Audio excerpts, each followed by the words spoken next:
기간으로 보면 한 3개월 정도 꾸준하게 올라오고 있는 그런 상황이거든요. 그래서 일정 부분 수익률도 올라오고 해서 기관들이 그동안 다시 샀던 매수했던 그런 지분을 일정 부분 또 덜어내는 움직임들이 한 2주 동안 있었던 게 사실입니다. 나스닥 같은 경우에는 올해 초부터 상승을 했는데 국내 바이오 같은 경우에는 작년도 12월 초부터 상승했다. 구독자 5만을 달성했습니다.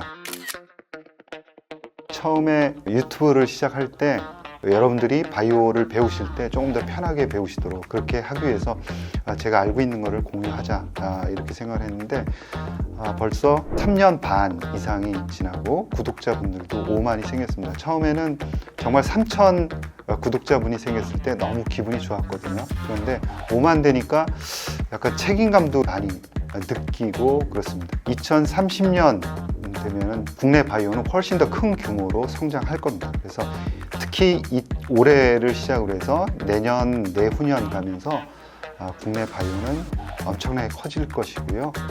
그래서 국내 바이오 투자 저변도 크게 확대되는 게 제가 바라는 겁니다. 이제 이벤트를 좀 진행하려고 합니다. 그래서 저에게 궁금하신 점을 질문으로 남겨주시면 제가 솔직하게 대답을 하도록 하겠습니다. 그리고 3월 달에 제가 출간하는 그 책도 제가 정성스럽게 사인을 해서 여러분들께 드리도록 하겠습니다. 다시 한번 구독자분들께 감사드리고 앞으로도 많은 성원 부탁드리도록 하겠습니다. 여러분 감사합니다.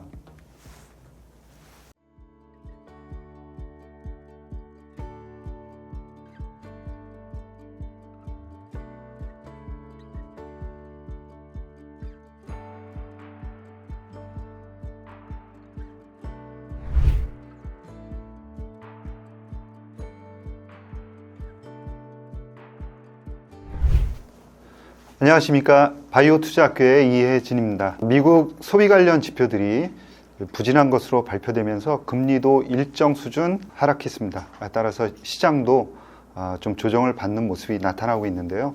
소비가 부진한 상황에서 이제 트럼프 행정부가 과연 고물가 정책을 밀어붙일 수 있을까? 그러지 못할 것이다. 이런 의견들이 많이 나오고 있는 상황입니다. 미국 소비 지표 부진은 금리 하락을 유도하면서 긍정적이기도 하고 또 부정적인 측면을 헬스케어 산업에 향후에 미칠 것으로 그렇게 생각을 합니다. 자, 그러면 한 주간의 소식을 정리하고 다음 주를 대비하는 위클리 바이오 뉴스 시작하도록 하겠습니다. 자, 미국 경제 지표를 조금 더 볼까요? 소비 동향의 카나리아다라고 이야기를 듣는 월마트의 실적이 하향되었죠. 그리고 경기 선행지수가 하향하고 있습니다. 2월 소비자 심리지수 예측치도 예상치를 큰 폭으로 하회를 했습니다. 그래서 이제 물가 불안이라든가 또 경기 둔화 이런 우려감이 증폭되고 있다라고 볼 수가 있고요. 미국 소비가 경제에서 차지하는 비중이 대단히 크죠. 따라서 주가에 미치는 영향은 크다라고 볼 수가 있습니다. 그래서 소비 부진 그리고 물가와 금리에 대한 영향력 그리고 이러한 경제에 미치는 복합적인 파장 이런 것들을 향후에 조금 더 관찰할 필요가 있지 않나라고 생각을 하고요. 지난 한 주간 주간 단위를 보면 바이오는 마이너스 0.5% 정도 소폭의 조정을 보였다라고 정리할 수 있을 것 같습니다. 자, 소비 지표가 하락하면서 시장이 불안하게 움직이고 있습니다. 그래서 S&P 500 같은 경우에도 마이너스 1.7% 주간 단위로 하락을 했습니다. 연이어서 금리도 소폭 하락을 해서 미국 10년물 국채금리가 4.4% 정도까지 하락하는 그런 모습을 보였고요. 이렇게 시장이 불안하게 움직일 때 오히려 헬스케어가 각광을 받습니다. 과거 금융위기가 있을 때 엑셀비라는 빅파마들은 상당히 잘 버텼거든요. 따라서 지난주에는 소비 지표에 의해서 시장이 크게 영향을 받았습니다. 그런데 엑셀비 같은 경우에는 상당히 탄탄하게 플러스권을 유지를 했다라는 게 상당히 인상적이었습니다. 지난 한 주간에 보면은 그 전주에 상당히 큰 폭으로 2주 연속 상승했던 아크지 같은 경우에는 다시 원위치로 좀 되돌림하는 그런 현상을 보였고요.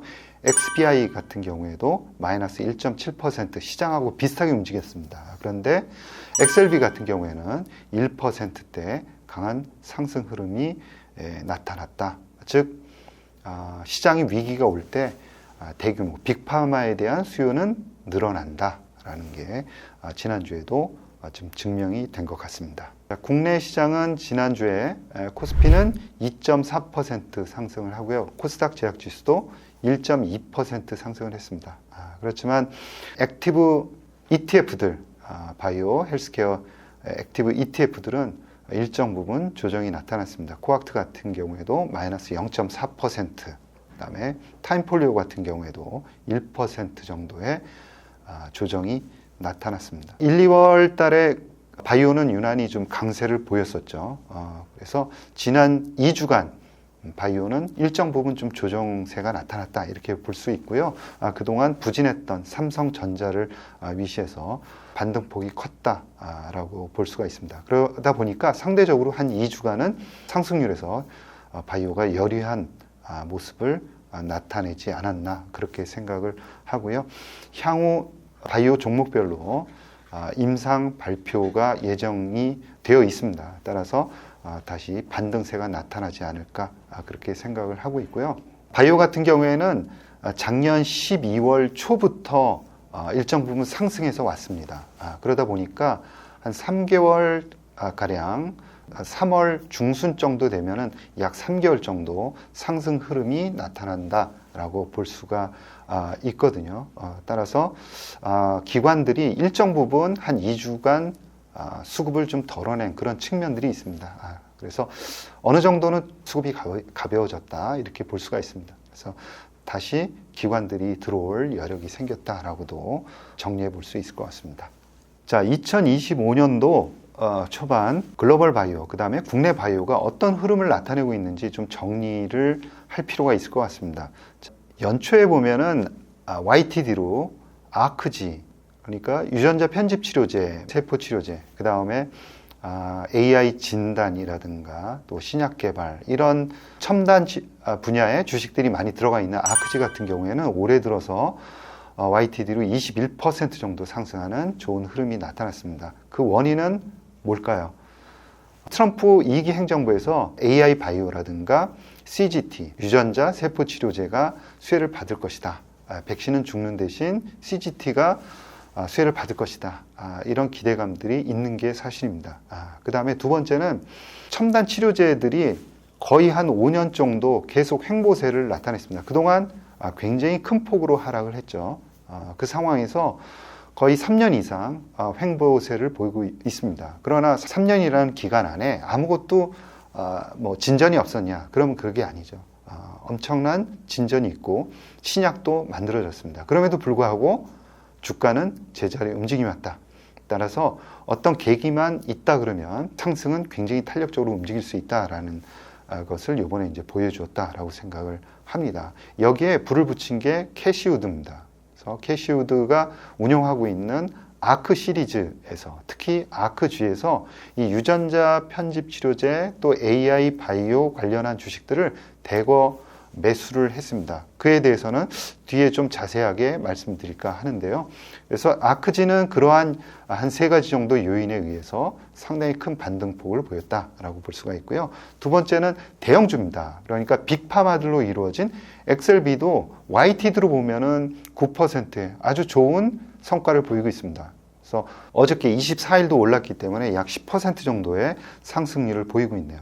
그래서 시장이 올해 들어서 약간 불안하게 움직이면서 이 XLB에 대한 수요도 늘어나고 있다. 그러나 바이오 주식시장을 그대로 보여주는 XBI 같은 바이오텍들로 이루어진 지수는 굉장히 부진한 성과를 올해도 이어가고 있다라는 거고요. S&P 500보다도 XBI 같은 경우에는 부진함을 나타내고 있습니다. ETF를 조금 더 자세히 보겠습니다. 아크지는 캐시우드가 운영하는 ETF입니다. 근데 ETF라고 이야기하기에는 조금 더 액티브하죠. 그래서 액티브 ETF 중에서도 아주 초강도가 있는 종목당 엣지를 굉장히 강하게 주는 그런 ETF다라고 말씀을 드릴 수 있고요. 그런 만큼 비싸게 운영비를 받습니다. 그래서 1년에 이제 수수료를 0.75% 굉장히 비싸게 받는 거죠. 과거 최근 몇 년 동안 계속 수익률이 안 좋았는데 아마 수수료가 비싸기 때문에 더욱더 수익률을 좀 깎아먹지 않았나. 그래서 높은 수수료를 받는 만큼 높은 수익률을 투자자들은 기대하고 있다. 최근에는 그러한 기대에 좀 미치지 못하고 있다라고 볼 수가 있습니다.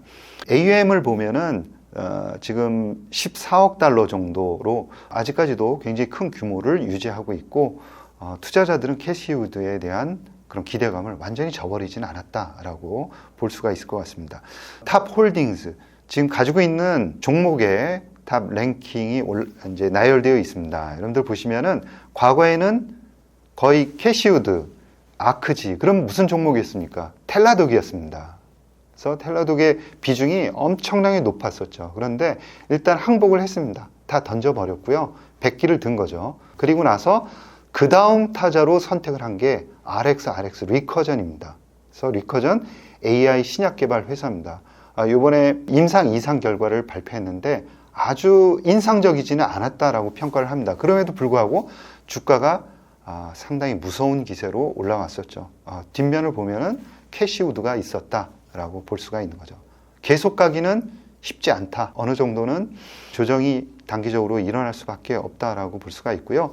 두 번째는 NGS 분석이라든가 분자 진단. 그래서 진단 기업들이 굉장히 많습니다. 그래서 나테라라든가 또 가던트 헬스 같은 회사도 암 진단 회사죠. 그 다음에 면역 진단하는 아댑티브라든가 또 베러사이트 같은 다양한 암 진단 관련한 회사들이 거의 한 50% 포진을 하고 있다는 걸 좀 인식을 하셔야 돼요. 과거에는 이렇게 많은 분자 진단과 관련한 암 진단 관련한 회사들이 들어있지 않았습니다. 그럼에도 불구하고 지금은 한 50% 정도는 진단하는 업체가 들어가 있고요. AI 신약 관련한 업체들도 슈레딩거라든가 아까 말씀드린 리커전이라든가 또 앱사이 같은 이런 회사들은 AI로 신약을 개발하는 최첨단 회사들입니다. 여기에 유전자 편집 치료제도 3개가 들어가 있죠. 그래서 크리스퍼라든가 또 빔이라든가 또 인텔리아 같은 회사들이 있습니다. 그래서 그 아크지는 크게 보면 3개의 편대로 이루어졌다. 그래서 AI 신약 개발, 특히 진단 쪽, 그렇죠? 진단 쪽, 그 다음에 유전자 편집 이렇게 3개의 분야로 이루어져 있다는 거죠. 이들 업체들이 워낙 과거에 성과도 있는데도 불구하고 횡보세를 보였기 때문에 앞으로 기대감을 가져도 좋다라는 거고요. 그렇지만 일정 부분 좀 기다려야 되는 그런 부분들도 있습니다. 그래서 아까 말씀드린 리커전 같은 경우에는 과연 AI 업체들이 신약 개발에서 뚜렷한 성과를 나타낸다면 구조적인 그런 성장세를 보이겠지만 아직까지는 그런 부분들이 확실하게 있다라고 보기는 어려운 거죠. 그래서 기대감에 올라가는 것은 어느 정도 한계가 있다라고 생각을 합니다. 그래서 단기적으로는 조정을 받을 것이다. 그러나 워낙 이제 오랜 동안 횡보세를 보였기 때문에 기대감은 충분히 가질 수 있는 자리다라고 볼 수가 있고요. 전체 그래프를 보시면은 어떻게 동남아시아에 있는 평지에 우뚝 솟아있는 산처럼 우뚝 솟았다가 다시 원위치로 온 상황입니다. 그래서 10년 수익률이 22%를 나타내고 있고요. 일단 텔라독으로 손실을 완전히 떨어냈습니다. 따라서 향후에 올라가기 위해서는 지금 편입한 아까 말씀드린 대로 그런 종목들이 수익률이 올라야 된다라는 것 좀 염두에 두시면 좋을 것 같고요. 나스닥 흐름은 그렇고 국내 흐름을 좀 보실까요? 코스피가 작년 12월 말까지 하락세를 보였습니다. 그러다가 작년 말부터 마지막 주부터 올라오기 시작을 해서 최근까지 상승 흐름이 나타나고 있습니다. 1월 달을 보면은 1.1% 올랐고요. 2월 달 보면 9.3% 올랐습니다. 토탈로 하면은 10.4% 코스피가 올라왔고요. 삼성전자는 거의 최근까지 빠졌습니다. 그러다가 최근 3주 동안 주가가 크게 반등을 하고 있고요. 수익률을 보면 올해 1월 달에 마이너스 1.5% 유일하게 손실을 봤고요. 2월 달을 보면은 단 3주간에 11% 급등을 했습니다. 그래서 최근 2월 달에 특히 최근 2주간에 걸쳐서 삼성전자가 올라오면서 코스피의 수익률도 괜찮았다. 특히 2월 달이 괜찮았다라는 거고요. 자, 그러면 코스닥 제약지수를 한번 보실까요? 코스닥 제약지수 같은 경우에는 YTD로 6%의 상승률을 보였습니다.